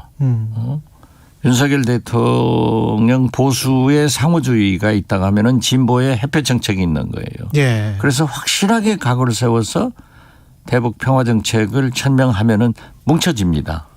그리고 사법 리스크가 있는 건 사실 아니에요. 그렇죠. 이건 단합 단결되면은 극복할 수 있습니다. 아, 단합 단결되면 네. 극복할 수 있다. 그리고 이재명 대표가 그걸 디테일로 빠지면 집니다. 그러니까 담대하게 나가야 돼요. 그 담대하게 나갈 때 이제 그 당 내부에서 그 공천 학살이랄지 이재명 계파가 싹쓸이할 것이다. 뭐 이런 이야기는 어떻게 보십니까? 그건 과장된 겁니까? 그런 것을 불식하기 위해서 예. 당직을 누가 보더라도 지금 민주당에서 윤석열 대통령의 인사를 비판하지 않습니까? 그렇게 안 하면 되는 거예요. 아, 당직을 그렇죠. 탕평으로. 여기에 이재명 대표가 산뜻하게 출마하느냐. 당을 단합시키느냐 이 바로메타는 바로 당직 인선에서 나온다. 과거에 제가 어제 페이스북에도 얘기를 했지만은 YS를 DJ가 도와서 당 대표가 당 총재가 됐어요. 그런데 DJ 측에서 추천한 당직을 한 사람도 안 해주고 다 거절해 버렸어요. 그래가지고 분당의 씨가 거기서부터 출발하는 겁니다. 아, 함께 할 수 없다. 그렇기 때문에 인사가 그렇게 중요한 거예요. 윤석열 대통령도 만약 인사가 잘 됐으면 이렇게 출발하지 않을 거예요. 청와대 비서관 행정관 지금 뭐 감찰해서 막 속아내는 거 아니에요. 예. 이건 잘못한 거 아니에요. 그럼 잘못했으면 잘못한 것을 국민한테 밝히면서 속아내야지. 아무 소리 안 하고 뭐 마치 큰 개혁이나 하는 것처럼 얘기하는 것은 옳지 않아요. 그렇기 때문에 이준석 대표도 그러한 불만을 가지고 나갔지만은 특히 압도적으로 77.77% DJ보다 이낙연보다 누구보다도 더 많이 받은 지지를 받았잖아요. 그것도 네. 국민도. 대통령 선거에서도 1610만 표는 누구도 DJ도 노무현도 문재인도 받지 못한 표예요. 이재명 어떻게 됐든 그렇게 받았단 말이에요. 그렇기 때문에 그 산뜻한 출발을 위해서는 윤석열 대통령의 비난받는 인사에 반대로 해야 된다. 탕평 인사를 해야지. 쓴소리하는 의원들도 막. 그렇죠. 그렇게 해야 단합식 되는 겁니다. 근데 그렇게 되면은 당원들이 반발하지 않을까요? 이재명 의원을 열렬히 지지했던 당원들은 다른 생각인 것 같은데. 그 당원들이 생각해야 됩니다. 이재명을 무엇이 되기를 바라는 거예요. 그 열렬한 팬덤 지지자들은 이재명 대표가 대통령이 되기를 바라는 거예요. 대통령이 되려면 그 길로 가야지 대통령이 안 되는 길로 가서는 실패한다 이거죠. 역시 이재명도 뺄셈 정치하면 안 된다. 그렇죠. 덧셈 정치해야 된다. 대통령실 마지막으로 대통령실과는 협력 관계를 어떻게 가져가야 될까요? 그러니까 민생 경제 문제를 바르게 한다면은 민생 아낌없이 경제. 더 그쪽은 앞장서서 아낌없이 도와줘야 돼요. 그렇지만 잘못된 일은 싸워야 돼요. 야당은 싸우는 게 본업입니다. 싸우지 않는 야당은 없어요. 그래서 저는 그 이재명 대표가 윤석열 정부에 협정할 것은 아낌없이 하겠다. 아닌 것은 싸우겠다. 이 두 가지를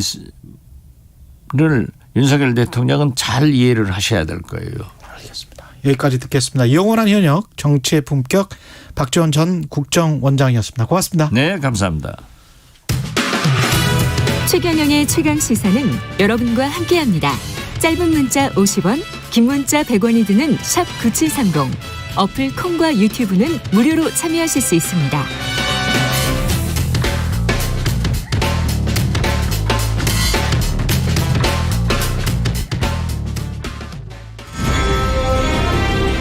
공정, 공익, 그리고 균형. 한 발짝 더 들어간다. 세상에 이익이 되는 방송. 최경영의 최강시사.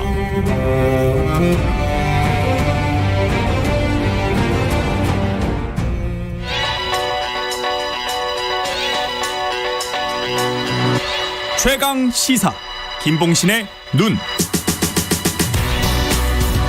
네, 한 주간의 각 분야 이슈들에 대한 여론을 심도 깊게 살펴보는 시간입니다. 김봉신의 눈, 여론조사 전문업체 메타보이스의 김봉신 대표 자리하셨습니다. 안녕하세요. 안녕하십니까. 예, 오늘 다룰 여론조사는 한국갤럽입니다. 예, 한국갤럽 자체 조사이고요.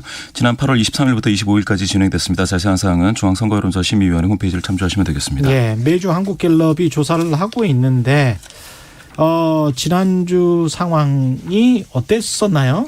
정당 지지도인데요. 정당 지지도 지금 이준석 전 국힘 대표도 문제가 많이 있다고 되어 있는데 그래서 그런지 이제 국민의힘은 직전 조사 대비 1%포인트 하락해서 35%입니다. 사실상 이제 횡보하고 있죠. 더불어민주당은 2%포인트 상승해서 36. 그 두 당이 1%포인트 격차로 벌써 7주 동안 오차범위 내에서 팽팽하게 이렇게 경쟁하고 있습니다. 다 오차범위 내니까요. 지금 7주 그렇습니다. 동안이라고 하는 게 7월 몇째 주부터죠? 7월 오차범위. 둘째 주부터입니다. 둘째 주부터. 그때부터는 오차범위 내에 두 당이 있다. 그렇습니다. 이렇게 생각하시면 될 것 같고, 이게 더불어민주당은 그동안에 전당대회를 했는데 뚜렷한 변화가 없었다 이렇게 이야기를 해도 되겠네요. 맞습니다. 전당대회 흥행은 실패한 것으로 보여지고요. 이게 아마 이재명 후보가 승리가 거의 보장된 듯한 일방적인 게임이 되다 보니까 흥미가 좀 떨어졌다. 떨어졌고요. 그리고 당원 80조 논란이 여튼 부정적인 영향을 미친 것 같습니다. 무당층 비율이 지금 좀 올라가고 있습니까? 예, 그렇습니다. 전반적으로 이제 여론의 응답이 좀 떨어지면서 무당층도 좀 많아졌는데요. 여론조사 응답률이 대선 기간 동안은 20% 내외였습니다. 갤럽에서. 그런데 현재는 10% 수준, 이번에 10.9%니까 응답들을 좀 많이 안 하시는데 더군다나 응답을 하셔도 무당층이 조금 많아졌습니다. 대선 때는 이제 양강 후보 소속 정당으로 지지세가 좀 몰렸는데 지금 좀 다소 적어졌다고 봐야죠. 그러다가 또 선거가 있으면 또 다시 결집할 수도 있고 그럴 것 같습니다. 대통령 직무수행평가는 대통령 직무수행평가. 5주째 20% 갇혀 있는데요. 28, 24, 25, 28, 27 이번에 27입니다. 1%포인트 하락했으니까 이 청취자분들 중에서 혹시 두 주 미세하게 이제 상승하는 듯 했으니 30% 선을 상향 돌파하지 않을까 그런 걸 주목해서 보신 그런 분들도 많을 텐데요. 꺾였습니다. 1%포인트 오히려 오차범위 내에서 하락해서 역시 마찬가지로 5주 연속 20%대로 횡보하고 있고요. 이것도 오차범위 내니까요. 오차범위입니다.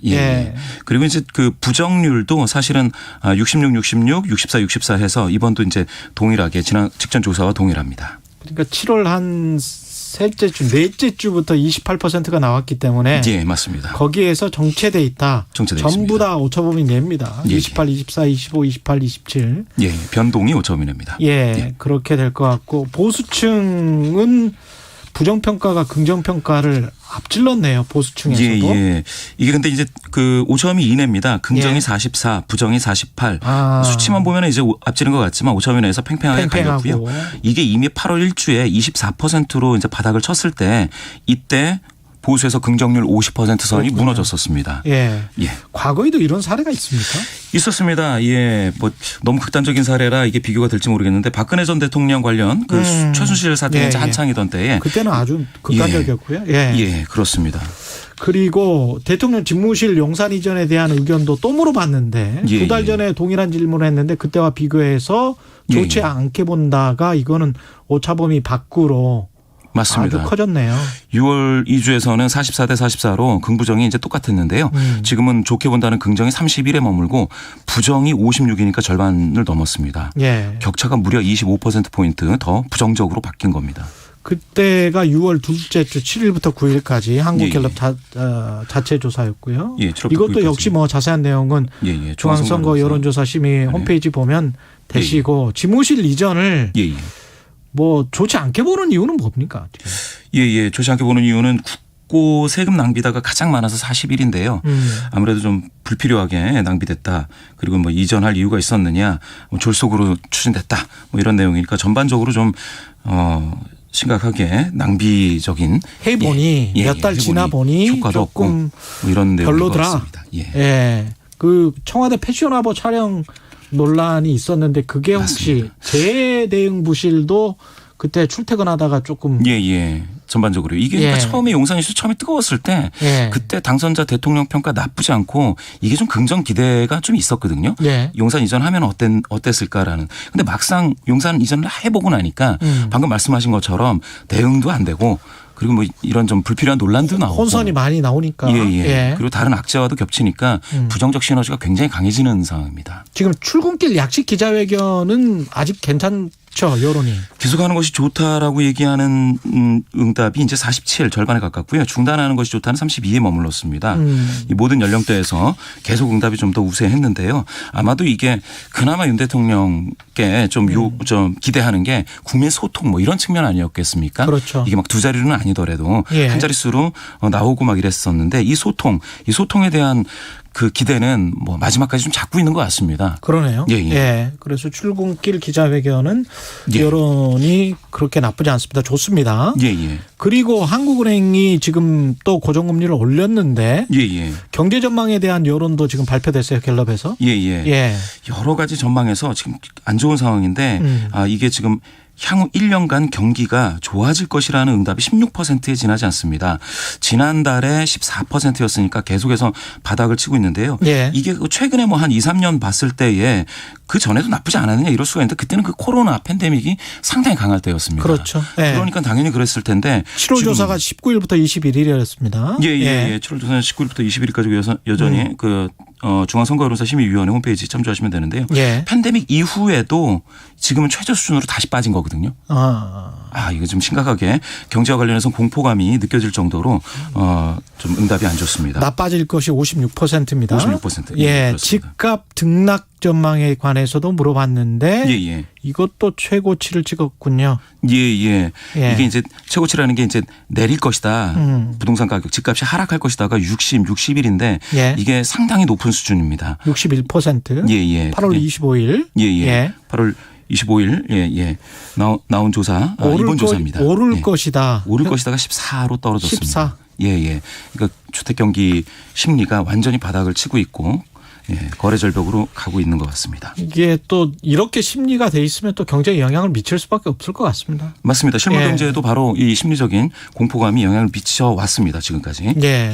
뭐 실체와 심리가 같이 호응하면서 가는 그런 상황인 것 같고요. 여기까지 듣겠습니다. 여론조사 전문업체 메타보이스의 김봉신 대표였습니다. 고맙습니다. 감사합니다. KBS 1라디오 최경영의 최강시사 2부는 여기까지고요. 잠시 후 3부에서는 경제합시다. 서영수 키움증권 이사 만나서 환율, 외환시장 동향 살펴보겠습니다.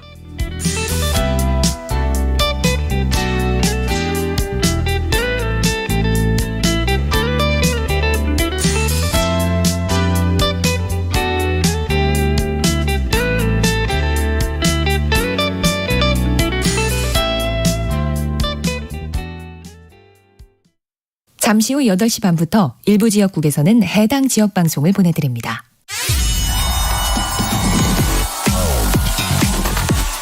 여러분, 경제가 어려워서 너무 힘드시죠? 그래서 준비했습니다. 대한민국 경제 오디션 내가 경제스타 K. 경제와 관련된 이야기라면 모두 환영합니다. 총 상금 6천만 원을 준비했습니다. 자세한 내용은 오후 4시 5분 홍사원의 경제쇼에서 알려드릴게요. 진행은 서툴지만 내용은 알찹니다. 진실의 편에서, 정의의 편에서, 약자의 편에서 뉴스를 전합니다. 주진우 라이브와 함께 더 많이, 더 오래 웃었으면 좋겠습니다. 매일 오후 5시 5분 KBS 1라디오 주진우 라이브. 지금 시각은 8시 30분입니다. KBS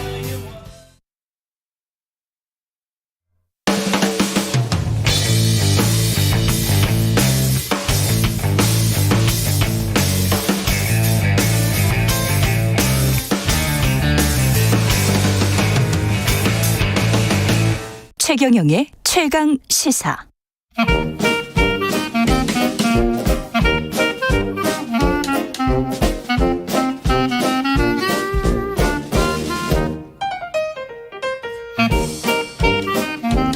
네, 최경영의 최강시사 경제합시다. 월요일은 명쾌한 경제 이야기 해보고 있습니다. 오늘은 키움증권 서영수 전무이사 나와 계십니다. 안녕하세요. 예, 안녕하세요. 서영수입니다. 예. 이게 연준이 파월 의장의 발언이 뭐 우리가 장난이 아니다 이런 말을 하는데 섬뜩했습니다. 예. 그렇죠. 페인이라는 단어가 나왔고 고통. 근데 그게 미국의 가계에 고통을 줄 것이다. 우리가 계속 금리 인상을 하면. 그런데 그 금리 인상은 해야 된다. 언컨디셔널. 전제가 없다. 이번 발언이 제일 셌어요. 최근 나온 한 1년 중에 발언 중에 가장 셌던 것 같습니다. 그러게요. 예. 우선 그 자리를 이해할 필요가 있는데요. 예. 우선 그 미팅은 이제 하반기 통화 정책에 대한 전망을 이렇게 설명한 자리 이렇게 생각할 수 있는데요. 예. 그것뿐만 아니라 그 참석자들을 이해할 필요가 있는데 전 세계 주요국의 중앙은행 총재들이 다 모였습니다. 그러니까요. 경제학자들이 다 모였습니다. 다시 말해서 그거는 단지 미국 국민에게 얘기하는 게 아니라 전 세계 중앙은행에, 전 세계 정부에게 얘기하는 거죠. 그러니까 우리도 우리의 유권자들에게도 우리 국민들에게도 고통을 주는 것을 감수할 테니까 당신들도 마음 단단히 먹어 이런 이야기 아니에요 지금 이게? 저는 오히려 우리는 금융위기 걱정도 없고 경제가 튼튼하다. 우리는 마음껏 올리겠다. 너희들 알아서 해라. 이런. 저는 좀 사실 섬뜩했습니다. 그러기 위해서. 이렇게 또 해석을 하니까 더 섬뜩하네요. 네. 더 섬뜩하네. 디테일하게는 크게 중요하지 않습니다. 왜냐하면 어차피 이제 9월 달에 50bp를 올리던 75를 올리던 둘 중에 하나 선택할 것으로 보이지고 둘 중에 하나겠죠. 예. 가능성도 어차피 반반 정도이고 그리고 결국에는 그 결정은 앞으로의 경제 지표를 보고 결정할 거예요. 예. 그래서 사실 디테일하게 보면은 별로 중요한 게 없습니다. 미국은 견딜 만하다 좋다라는 숫자들이 미국은 나오고 있더라고요. 그렇죠. 진짜로. 예. 다른 유럽이나 뭐 한국이나 일본에 비해서는 분명히 좋고 GDP는 2분기 연속 감소했을지 모르지만 GDI는 오히려 지금 상승하고 있더라고요. 그럴 수밖에 없죠. 고용이 이렇게 좋으니까요. 그러니까. 네. 그럼 본인들은 그냥 계속 올릴 수 있다라는 건데 예. 그러면 소비자 물가 지수 상승률이랄지 이런 게 좀 둔화되고 이러면서 물가 상승률이 정점을 찍었고 이러면 조금 좀 완화시켜주지 않을까라는 바람이 있었잖아요. 그렇죠. 시장에서는. 낙관적 기대가 있었죠. 그거는 이제 사라져버린 겁니까?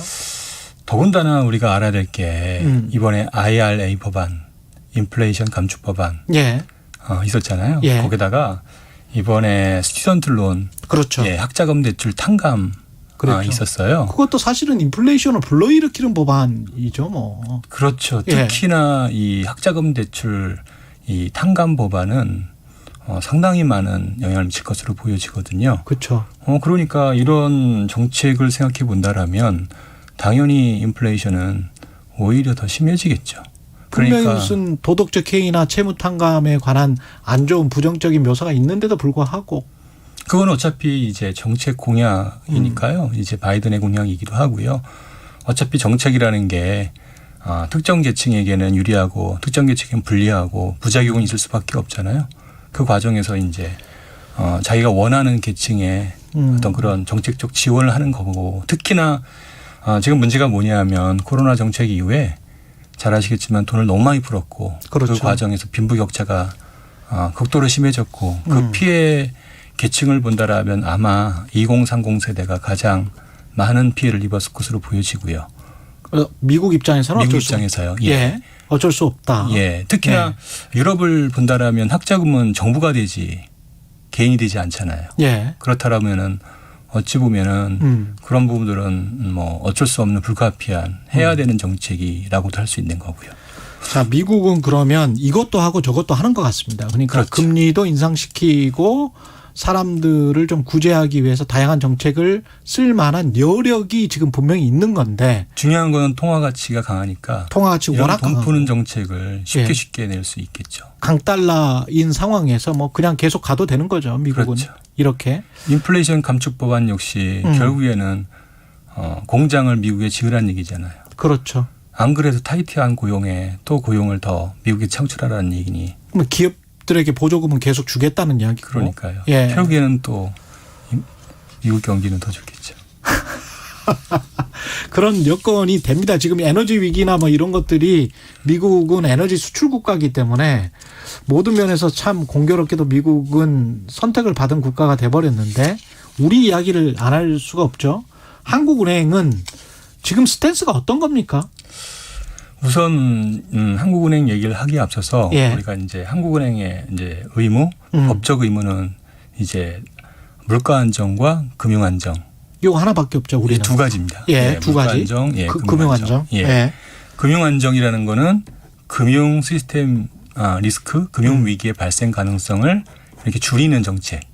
지금 금융 위기 발생 가능성 그리고 특히나 이제 위기의 관점에서 본다라면 가장 지금 현안이 되는 게 가계부채 위험이죠. 그렇죠. 이 가계부채 위험을 완화시키는 정책 목표가 하나 있을 거고요.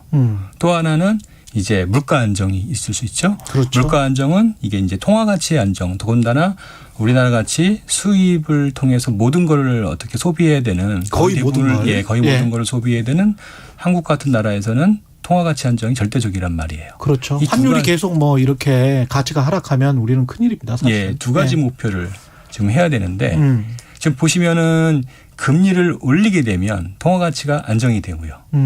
대신 금리를 올리게 되면 가계부채 리스크가 커져야 되는 상황이다. 이렇게 보셔야 될 거예요. 예, 근데 지금 우리가 이제 금통위가 예. 두 차례 남았거든요. 지난번에 25bp 올렸고 이번에 이제 또 얘기한 게 두 차례 모두 25bp씩밖에 안 올리겠다고 얘기한 거예요. 0.25% 포인트. 예. 근데 예. 지금 미국은 이제 자이언트 스텝. 예. 0.5나 0.75. 그렇죠. 예. 빅스텝은 자이언트 스텝을 하고 또 세 차례가 남았단 말이에요. 거기는 세 차례 남았고 우리는 두 차례 남았고. 네. 그러니까 확연히 이제 금리 격차가 이제 두드러지게 나타나면서 지금은 둘 다 2.5죠. 그렇죠. 예. 예. 한미 양국이 다. 예. 그 상황에서 이제 그러니까 외국인 투자자들의 채권 매도가 심화되면서 자금 이탈이 심화되면서 이게 통화 가치의 하락 요인으로 작용할 수 있다는 위험이 지금 상존했는데 그럼에도 불구하고 한국은행은 가계부채 리스크를 더 크게 본 것이죠. 그럼에도 불구하고 한국은행은 베이비 스텝을 하겠다는 거는 네. 가계부채 리스크를 더 크게 봤다. 네. 그러면 한쪽 편에서 지금 아까 말씀하신 외환 쪽 예. 한국 원화의 가치 하락은 불가피하게 봤다. 그렇죠. 그게 시스템 리스크 그리고 나아가서 이게 이제 채권 시장으로 연결되거든요. 예. 채권 시장의 자금 경색. 왜냐하면은 외국인들이 보유하고 있는 채권을 팔고 나가게 되면 당연히 채권의 공급이 늘어나면서 채권 시장이 약세 또는 그렇죠. 나아가서는 지금 같은 경우에는 경색 상태가 나타날 수 있거든요. 실제 조금씩 나타나고 있는데 예. 외국인들이 채권을 급하게 팔고 나가면은 그 상황은 심화되거든요.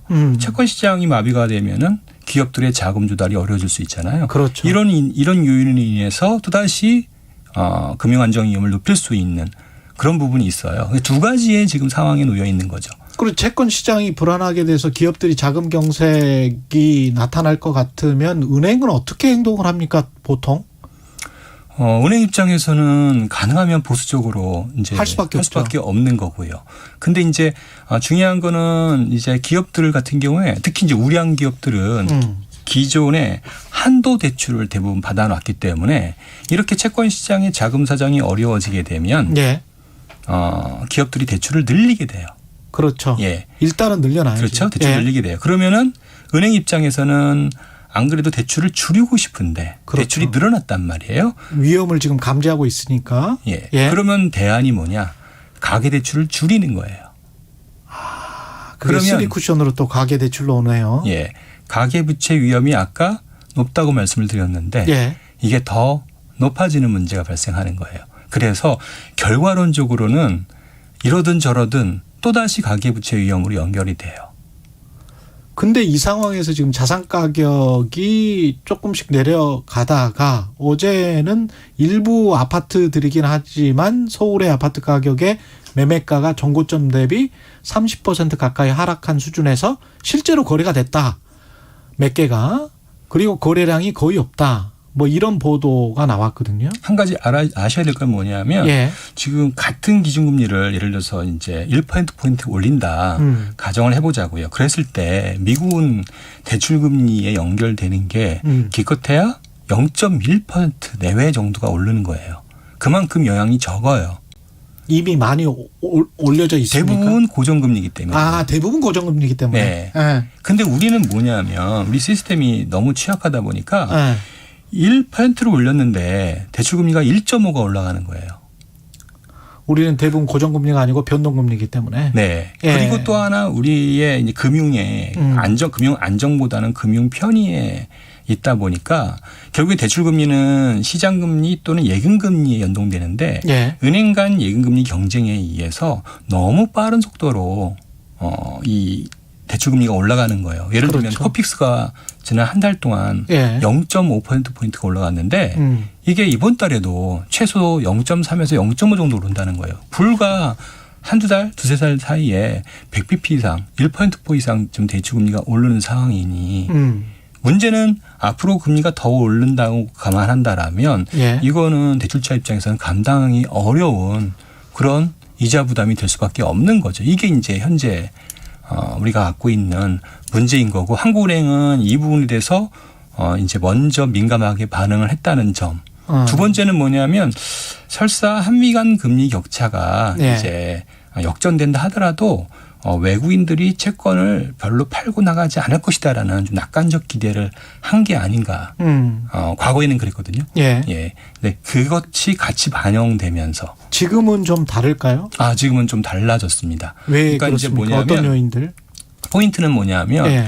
금리가 이제 이게 한미 간 금리 격차가 벌어지잖아요. 가령 연말에 한 1%포인트 정도 벌어졌다. 네, 벌어졌죠. 지금 그럴 것 같아요. 근데 상황 이제 자체가. 우리가 알아야 될 거는 외국인들은 단기 투자자와 장기 투자자 두 부분 나눠야 됩니다. 단기 투자자는 이미 한미 간 금리 차가 역전이 돼서 이미 채권들을 팔고 있어요. 예. 단기 투자자는. 문제는 장기 투자자예요.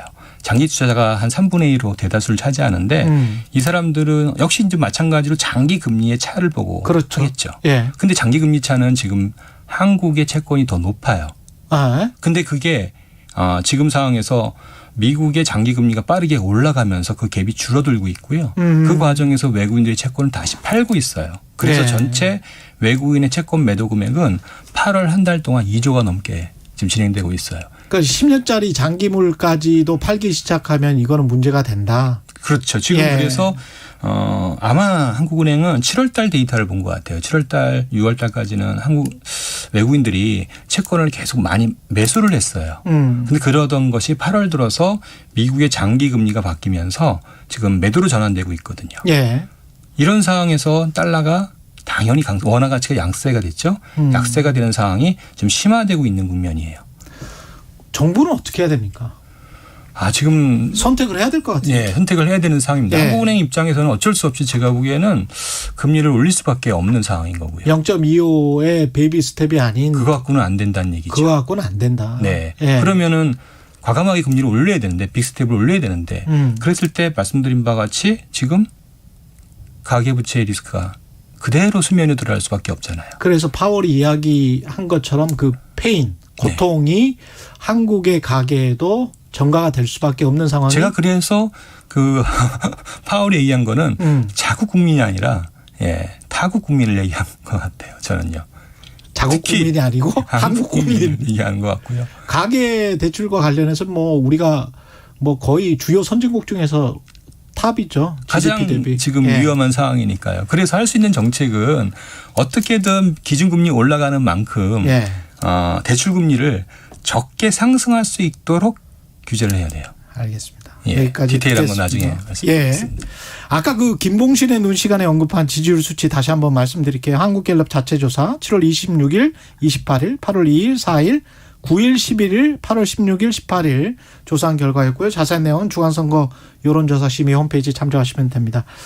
여기까지 듣겠습니다. 또 한번 모셔야 되겠네. 키움증권 서영수 이사였습니다. 고맙습니다. 예, 감사합니다. 이 시각 교통정보입니다. 서울 시내에서는 올림픽대로 공항 방향 강동대교에서 동작대교까지 막힙니다. 이 구간 지나는데 1시간 10분 정도 예상되고요. 반대 하남 쪽으로는 고덕 근린공원 부근 1차로에서 사고 났습니다. 조심하셔야겠습니다. 수도권 제해순환고속도로 강동쪽 상황이 많이 어렵습니다. 구리에서 일산 방향, 퇴계원에서 송파까지 25km 길게 정체입니다. KBS 교통정보센터에서 유하영입니다.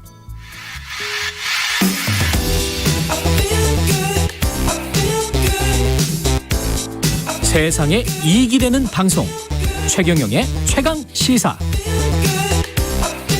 네, 백발의 변호사가 물구나무를 섰습니다. 지난주 SPC 회장 자택 앞에서 벌어진 1인 시위인데요. 왜 회장님 집 앞에서 물구나무를 설 수밖에 없었는지 시위의 주인공 파리바게뜨 시민대책위 공동대표를 맡고 계시죠. 권영국 변호사 전화로 연결돼 있습니다. 안녕하세요. 네, 안녕하세요. 변호사님 지금은 뭐 물구나무 서고 전화 받으시는 건 아니잖아요. 제가 그 정도 체력은 안 됩니다. 1인 시위를 하시게 된 이유 궁금합니다. 이 SPC 파리바게뜨 문제는 2017년으로 사실 거슬러 올라가게 되는데요. 그 제빵사들 5,300여 명에 대한 불법 파견을 하고 있다는 것이 노동부 근로감독에 의해서 확인이 됐고 발견이 됐죠. 노동부 근로감독관에 의해서 확인됐다. 그러니까 불법 파견이라는 게 본사에서 직접 사실상 고용하고 있는데 점주들이 고용한 것처럼 그렇게 형식을 해놨다. 그러니까 이제 실제 뭐 업무에 대한 지휘 명령이나 임금에 대한 결정은 SPC 파리바게뜨 본사가 다 하면서 실제 이제 고용은 다른 협력업체에서 하고 있는 것처럼 해가지고 실제로는 이제 고용에 대한 책임을 회피하기 위해서 SPC 본사가 자기가 고용하지 않은 것처럼 그렇게 위장을 하고 있었던 거죠. 전형적이네요. 그렇게 된 상황에서 2017년에 그 다음에 이제 고용노동부에서 그걸 지적을 하니까 어떻게 됐죠? 그래서 이제 이 불법 파견이면 SPC 본사가 제빵사 5,300명을 직접 고용을 해야 되거든요. 그리고 이제 본사 직원들하고 임금이나 후생복리에서 차별을 없애야 합니다. 그렇죠. 그래서 이제 이 불법 파견에 대한 이제 법적인 책임을 해소하려면 아까 이제 얘기한 두 가지 의무를 이행해야 되는데 뭐 여러 가지 이제 어려움을 얘기를 해서 그때 노동조합, 뭐 정당들, 시민대책 이런 데서 일단 자회사로 고용하는 것으로 하자. 대신에 이제 3년 내에 임금을 동일하게 적용하겠다. 그리고 그동안 있었던 부당노동에 시정하겠다라는 주요 내용으로 해서 사회적 합의가 이루어졌었죠. 아, 사회적 조례안이 나왔었군요. 예. 네네. 그런데 지금 벌써 5년째가 지나고 있거든요. 예. 합의를 이행하지 않고 있습니다. 합의를 파괴하고 있고. 예. 그리고 그 합의 이행을 요구하고 있는 노동조합을 오히려 파괴하려고 부당노동행위를 자행을 하고 있고 아무런 문제를 해결하고 있지 않습니다. 그때 SPC는 정부로부터 받은 혜택이 있지 않습니까? 과태료 처분을 좀 면제받지 않았어요? 네, 그 1인당 1,000만 원 과태료를 부과하겠다고 해서 예. 당시에 5,300명 중에 일부인 162억 원의 과태료를 부과하겠다고 사전 통보를 했었고, 예. 이제 사회적 합의를 한 것을 이제 조건으로 해서 이 162억 원의 과태료를 일단 면제를 해줬던 거죠.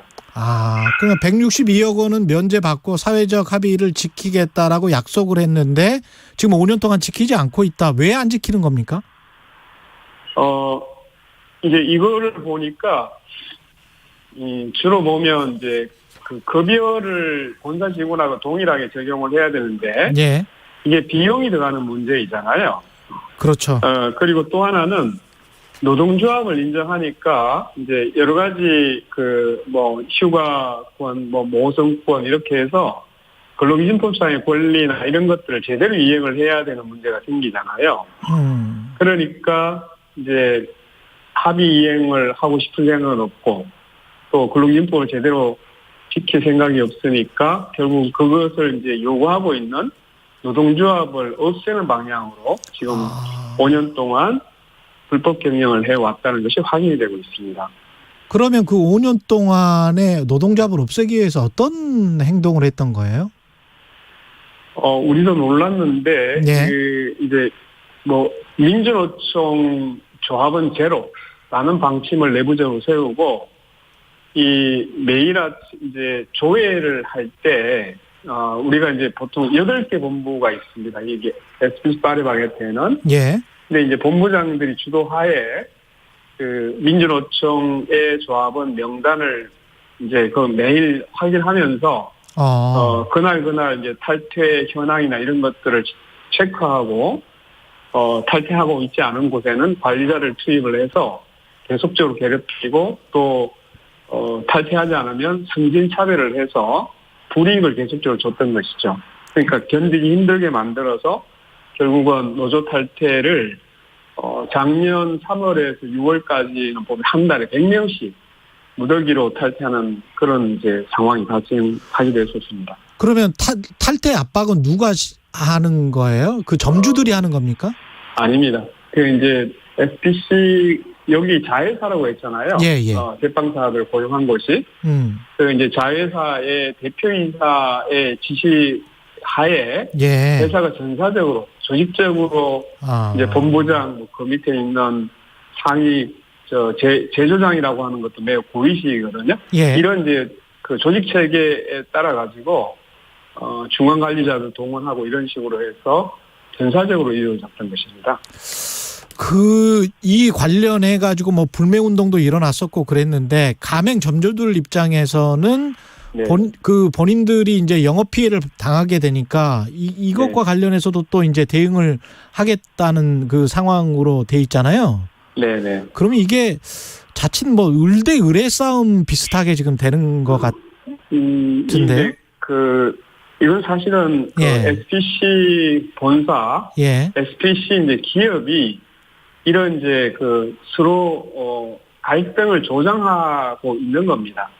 자기들이 사회적 합의를 이행하지 않고 부당노동 행위를 했던 문제이기 때문에 이 문제는 자기들이 법적으로 사실은 해결을 해야 될 문제이잖아요. 그런데 이제 제빵사들이 실제 일을 하고 있는 것은 또 가맹점에서 일을 하고 있는 거죠, 매장에서. 그래서 이제 제빵사들의 여러 가지 권리 문제를 해결하라고 실제로 표면적으로 시위를 하는 곳은 매장 앞이 되는 경우가 있잖아요. 그렇겠습니다. 원래는 이제 작년 7월 달부터 이제 노동자들이 이 본사 앞에서 계속적으로 이 문제를 해결하고 시위를 해왔어요. 그리고 여기에 대해서 이제 시민사회 쪽도 이런 문제를 해결하라고 본사에서 1년 이상 같이 연대해서 문제 해결을 촉구를 했는데 아무것도 해결하지 않고 있는 겁니다. 그러니까 결국은 이제 파리바게뜨 노동자들이 일을 하고 있는 가맹점 앞에서 이제 전국적으로 이 시민들이 이 사실을 알려야 된다는 필요성 때문에 가맹점 앞에서 시위를 하고 있는 것이고요. 그런데 이제 이걸 마치 이제 가맹점주는 아무래도 가맹점 앞에서 시위를 하게 되면 부담이 되죠. 그렇죠. 그러면 이제 가맹점들은 사실은 이 노동자들이나 시민사회가 요구하고 있는 것은 가맹점주가 잘못했다 이렇게 요구하고 있는 거 아니거든요. 이건 이제 그 파리바게뜨 회사가 또 허영인 회장, 그룹 총수의 허영인 회장이 해결하라 이렇게 요구를 하고 있는 것이기 때문에 가맹점주들도 이 사태의 원인을 제공하고 있는 그러면 SPC 본사에 대해서 이 문제를 빨리 해결하라. 그래야 우리 매장들도 좋은 이미지를 가지고 계속적으로 영업을 할 수 있다라고 해서 피해를 보고 있는 노동자들에게 문제를 제기할 것이 아니라 사실은 이제 SPC 본사에 대해서 이러한 불법적인 경영을 중단하고 사회적 합의를 빨리 이행하라라고 같이 이제 요구를 해줘야 될 상황이긴 하죠. 그러니까 그래서 회장집 앞에서 물구나무 서기를 하신 거군요. 이게 모든 논란 자체가 거꾸로 됐다 이런 말씀을 하시는 거네요. 네, 맞습니다. 예. 그러니까 SPC 우리가 홈페이지 들어가면 정도 경영이라고 써 있습니다. 예. 바르게 법을 지키면서 경영하겠다는 거잖아요. 예.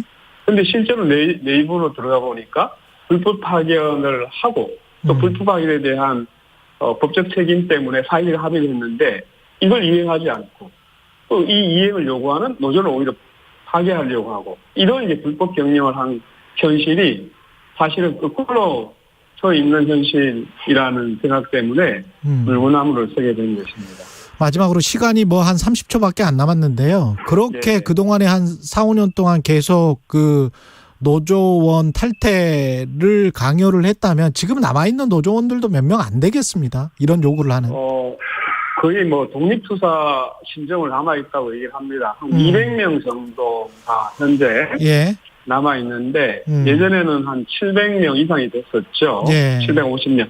근데 이제 한 몇 개월 사이에 집중적인 탄압을 받으면서 한 500여 명이 무더기로 다 탈퇴를 할 수밖에 없던 상황이 되죠. 알겠습니다. SPC 사태 관해서 권영국 변호사님 말씀 들었고요. 혹시 회사에서 반론이 있다면 언제든지 전화 주시기 바랍니다. 반론도 받겠습니다. 권영국 변호사님 고맙습니다. 네, 고맙습니다. 8월 29일 월요일 KBS 1라디오 최경영의 최강시사였습니다. 고맙습니다.